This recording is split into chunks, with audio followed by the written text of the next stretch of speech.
إن الحمد لله نحمده ونستعينه ونستغفره ونستهديه ونتوب إليه ونعوذ بالله من شرور أنفسنا ومن سيئات أعمالنا. من يهده الله فلا مضل له ومن يضلل فلا هادي له، وأشهد أن لا إله إلا الله وحده لا شريك له، وأشهد أن سيدنا وحبيبنا محمدا عبده ورسوله. يا أيها الذين آمنوا اتقوا الله حق تقاته ولا تموتن إلا وأنتم مسلمون. يا أيها الناس اتقوا ربكم الذي خلقكم من نفس واحدة وخلق منها زوجها وبث منهما رجالا كثيرا ونساء، واتقوا الله الذي تساءلون به والأرحام إن الله كان عليكم رقيبا. يا أيها الذين آمنوا اتقوا الله وقولوا قولا سديدا يصلح لكم أعمالكم ويغفر لكم ذنوبكم، ومن يطع الله ورسوله فقد فاز فوزا عظيما. أما بعد، فاتقوا الله عباد الله وأطيعوه وعظموه ووقروه وسبحوه وجدوا رحمكم الله وجدوا وتزودوا بصالح الأعمال واستعدوا ليوم شهوده الجوارح والأوصال.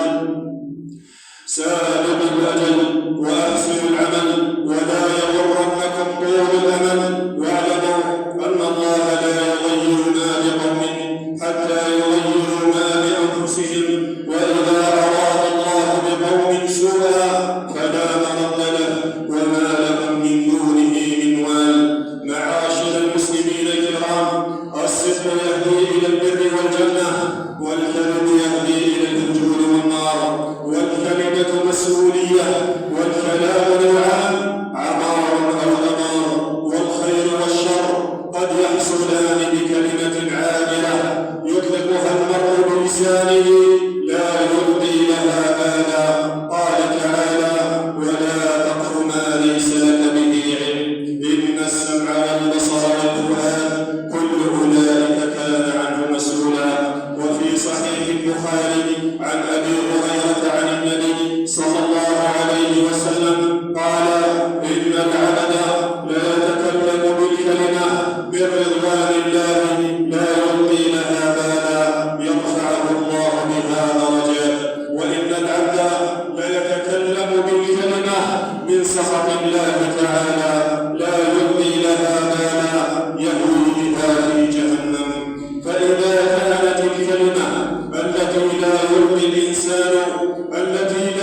الإنسان لها بالا قد ترفعه درجات عالية في الجنة أو تهوي به بركات سحيقة في قعر جهنم، فما بالكم بالكلمة المقصودة المبنية على أمور وهمية وظنون كاذبة، أعاذنا الله وإياكم من ذلك.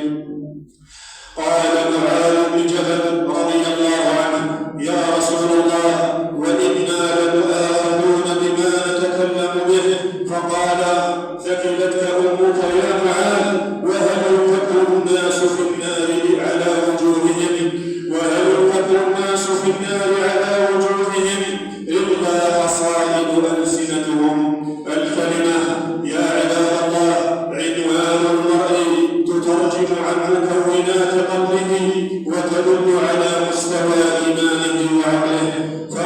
فم العاقل ملجم إذا هم بكلام ريبة أحجم، وفم الجاهل مرسل كلما خطر على باله شيء تكلم.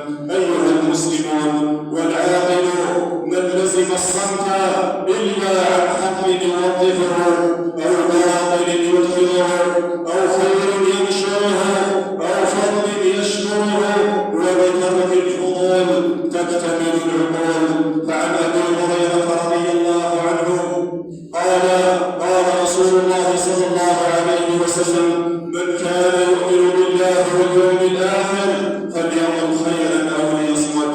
وبعض المجالس اليوم لا تأنس إلا بتناول وجبة دسمة من لحوم البشر، فترى البعض ينهش في لحم أخيه مسلما بكل نهب، ثم هم لا يملون من تكرار ذلك الألم كلما اجتمعوا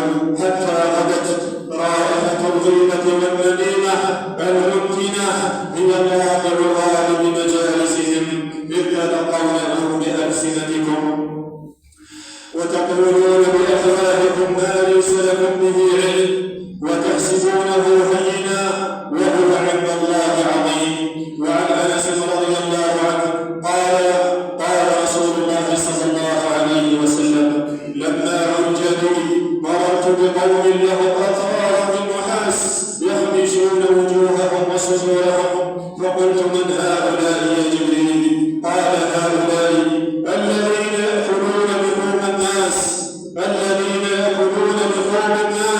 ويقعون في أعراضهم. عباد الله، وفي قصة ماعز رضي الله عنه وبعد أن نفذ فيه حكم الرجم، سمع النبي صلى الله عليه وسلم رجلين من أصحابه يقول أحدهما للآخر: انظر إلى هذا الذي ستر الله عليه. فلم تدعه نفسه حتى رجم رجم الكلب، فسكت عنهما صلى الله عليه وسلم، ثم سار ساعة حتى مر بجيفة حمار شائل برجله، فقال: أين فلان وفلان؟ فقال: نحن ذان يا رسول الله. قال: انزلا فكلا من جيفة هذا الحمار. فقال: يا نبي الله، من يأكل من هذا؟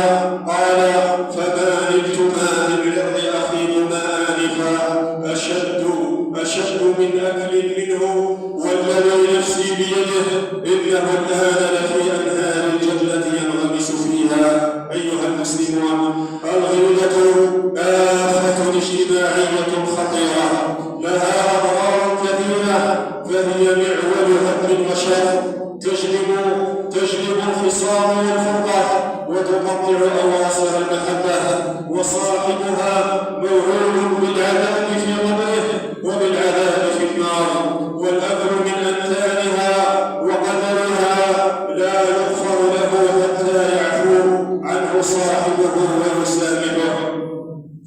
وإلا فهو المفلس الذي يأخذ غرماؤه من حسناته، فإن فنيت حسناته قبل أن يقضى ما عليه أخذ من سيئاتهم فطرح في النار عياذا بالله. الغيبة كما قال النبي صلى الله